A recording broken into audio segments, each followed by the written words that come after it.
So guys, we've got this project happening here with this planter. It's a bit of a collaboration, I guess, between Vanderfield, the Blackburne family, Hodge and MAPS as well.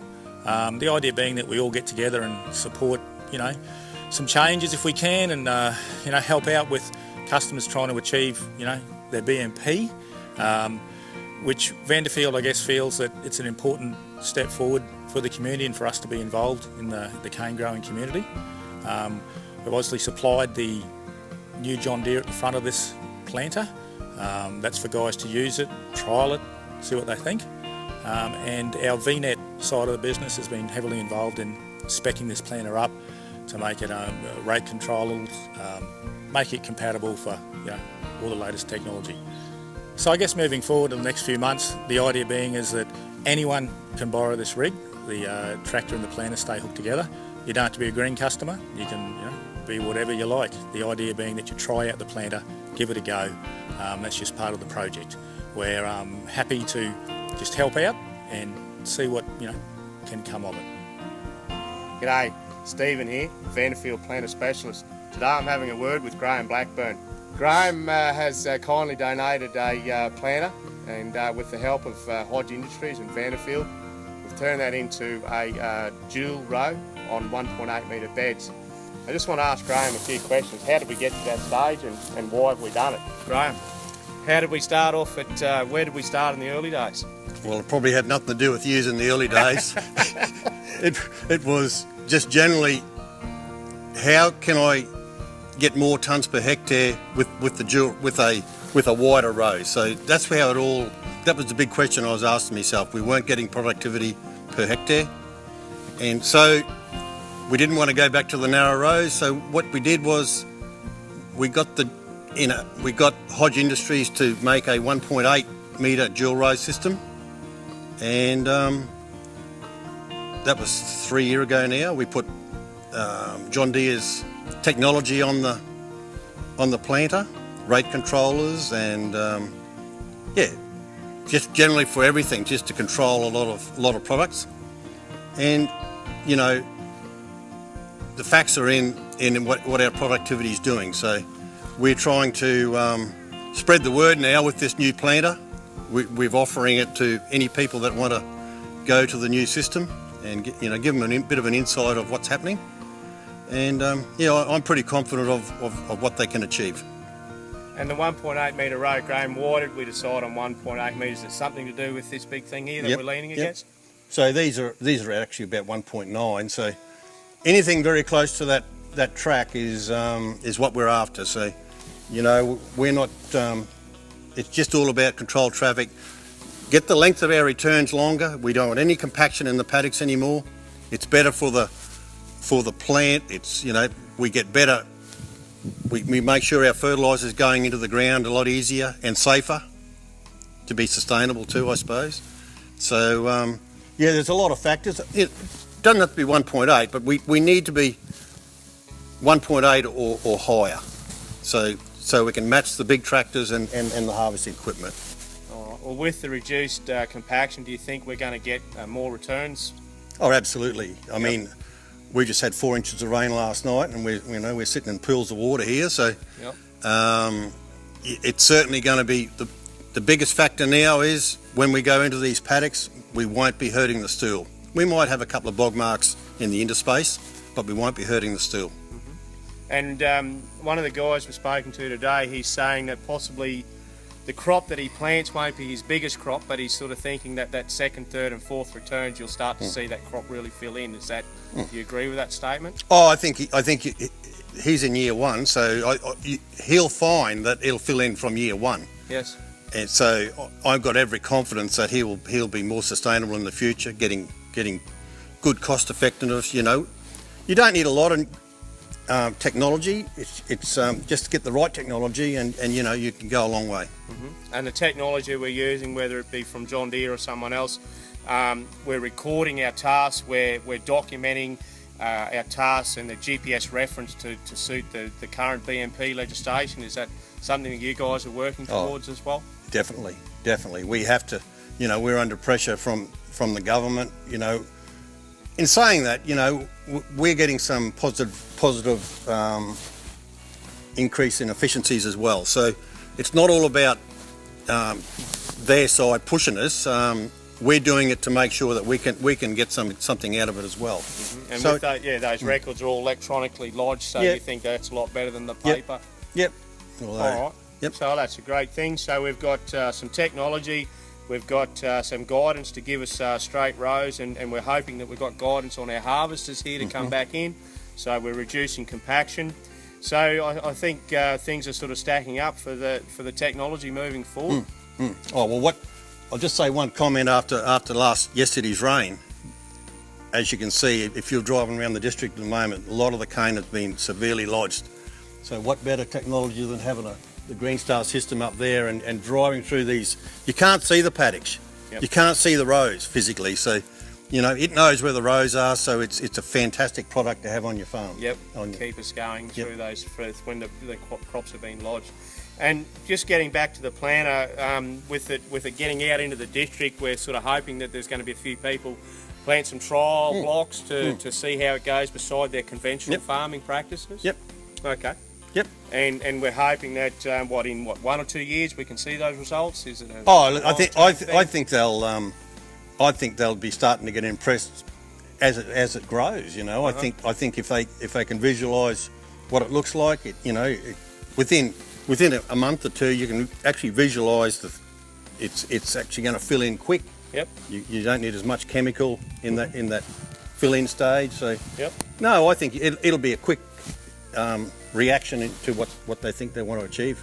All right. Well, the comments we've had so far have been very positive, and some of the people we spoke to said that they probably couldn't afford to do it on their own. So I think it's fantastic that yourself and your family and Vanderfield and Hodge have all got together and brought this one forward. So it's looking good for the farmers of Mackay, that's for sure. So congratulations on what you've done. I think it's a fantastic thing.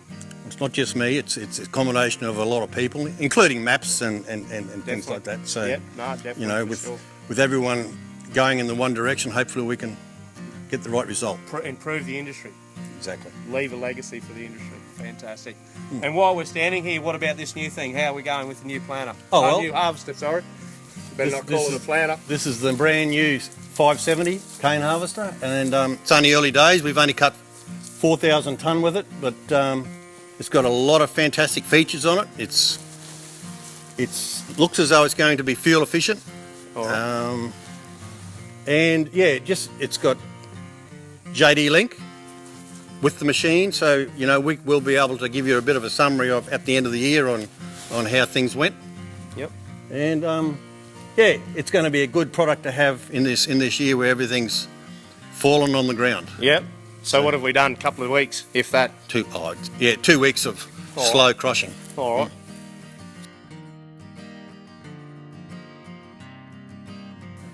G'day, Stephen Frahm here, planter specialist for the Vanderfield Group. Today we're up in Mackay looking at a new cane planter that's been recently developed for some research for our farming community up this way.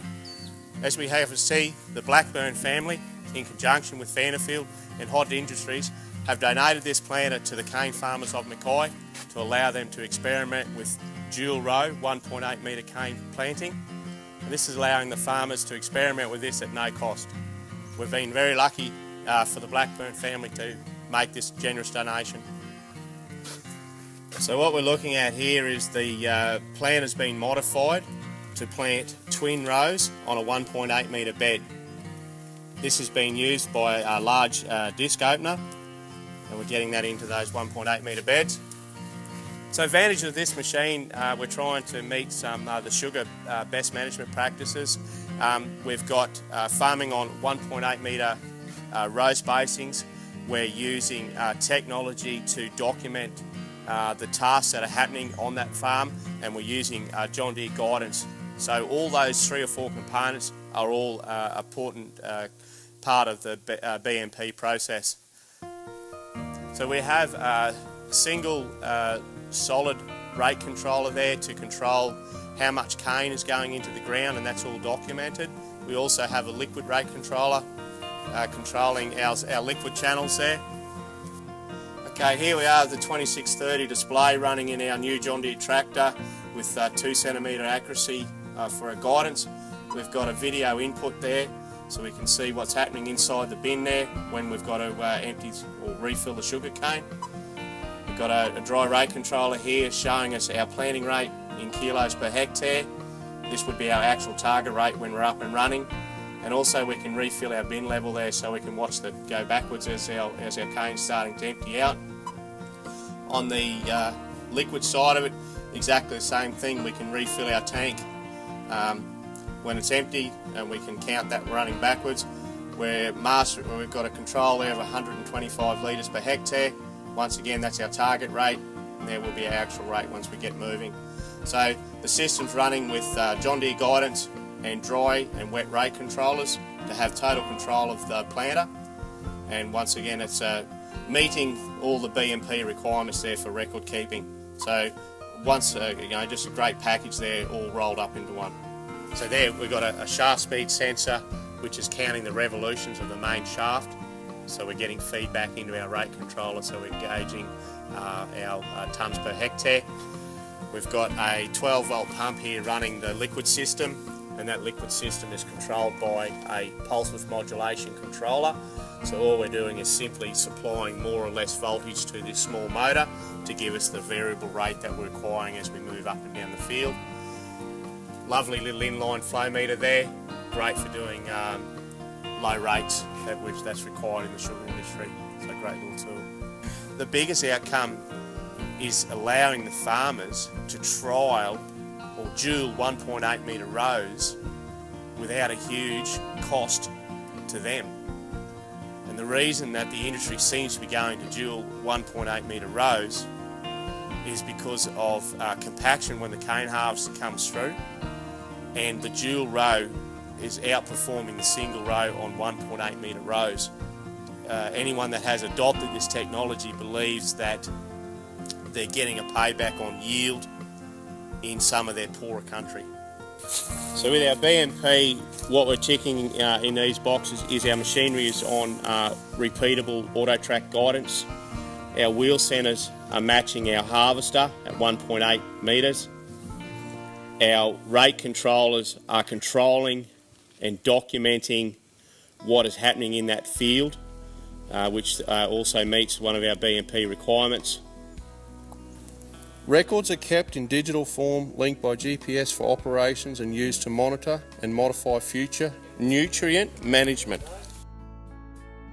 Yeah, look, it's going from single row to dual row. Wider row spacing.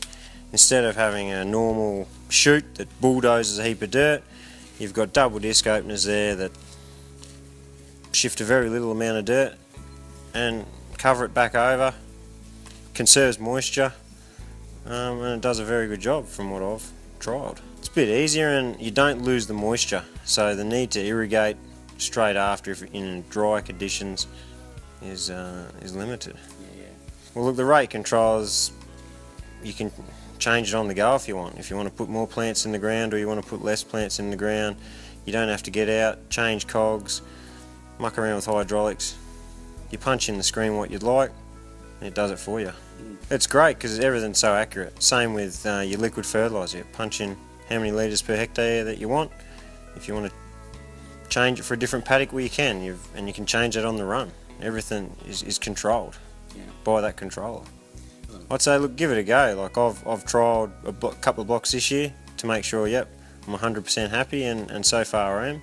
And I think it's a great initiative by both Vanderfield and Greame, who's provided the planter, to be able to growers like myself trial it for the first year, see what happens, happy with it, or change, make a few modifications yourself, and I think in the long run it'll benefit the industry.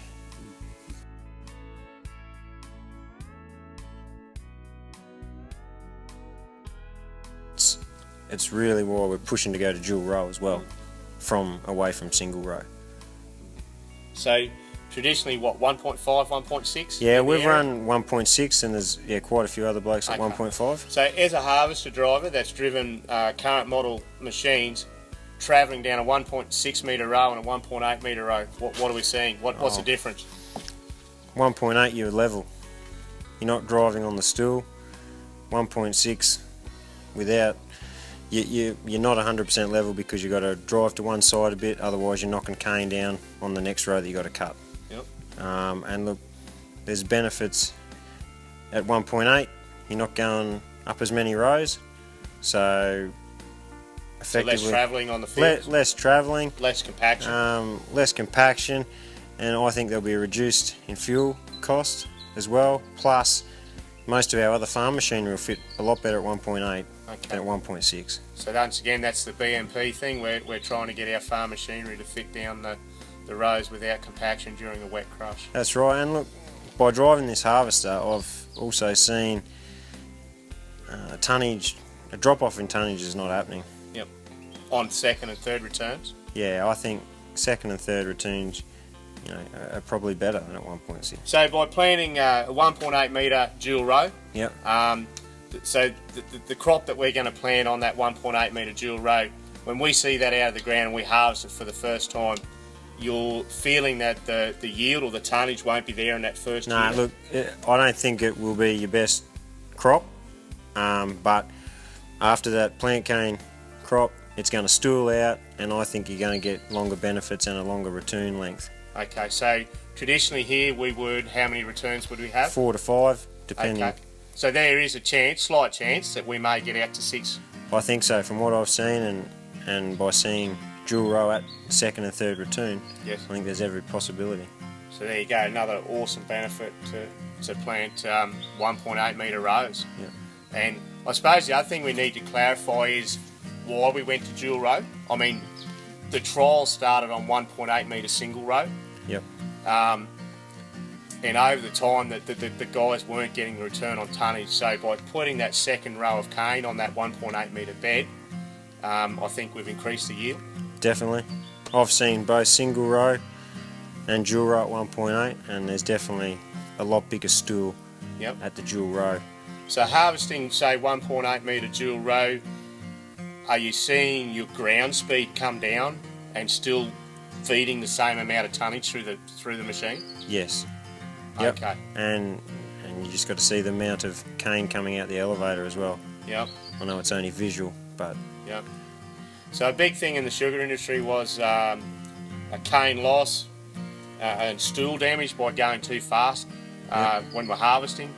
So another small advantage of the dual row is hopefully our ground speeds come down and hopefully less stool damage. yep, I'd agree with that.